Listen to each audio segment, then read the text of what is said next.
जिन जिन बचन संत के माना, तिन तिन का हुईगा कल्याण।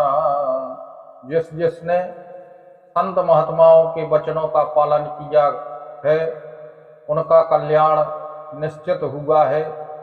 उनको जो मार्ग की आवश्यकता थी वह मार्ग प्राप्त हुआ और उनका कल्याण हुआ। इसी तारतम्य में संत की महिमा, संत के चरणों की महिमा का बखान करते हुए यह कथा वर्णित करती है संत की महिमा का। एक समय की बात है, एक चींटी एक महात्मा के पांव में चिपक गई। तब संत ने कहा, तुम कहाँ जाना चाहती हो? तब चींटी ने कहा, मैं चंद्रलोक जाना चाहती हूँ प्रभु।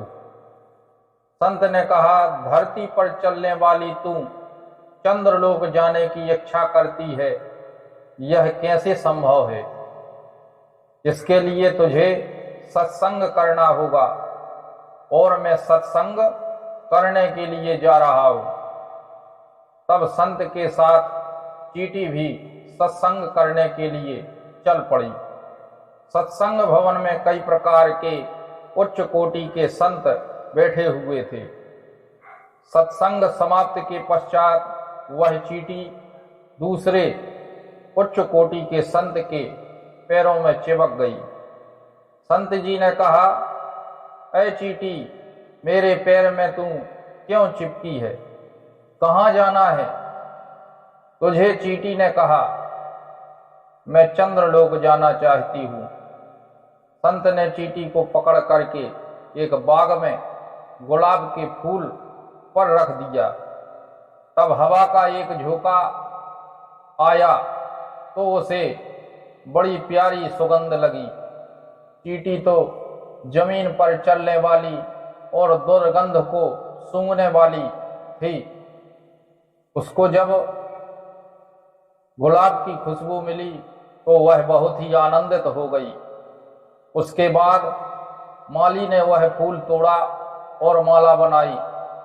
माला बना करके उसने काशी विश्वनाथ के पुजारी को वह माला दे दी और पुजारी जी ने वह जाकर के पूजा में भगवान श्री काशी विश्वनाथ जी के ऊपर वह माला चढ़ा दी। गले में माला धारण किए हुए भगवान त्रिपुरारी बैठे हुए थे।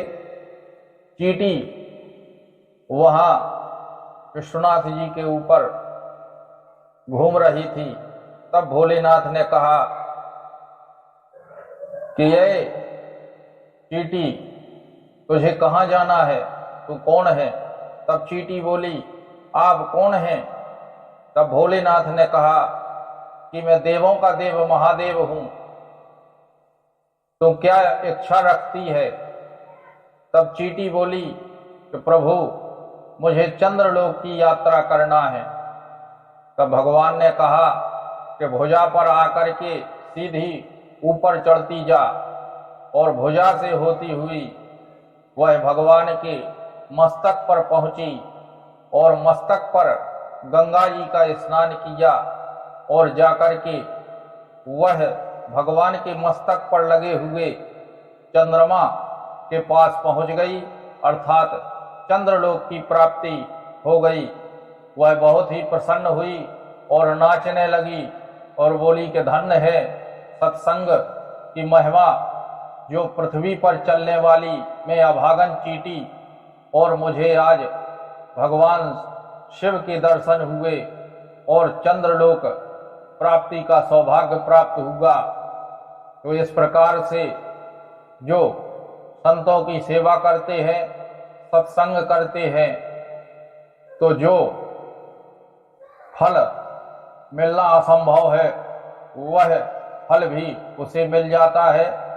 तो इसी प्रकार से ज्ञानवर्धक जानकारी के लिए आप द शक्ति चैनल से जुड़े रहें और कमेंट में हर हर महादेव लिखना ना भूलें।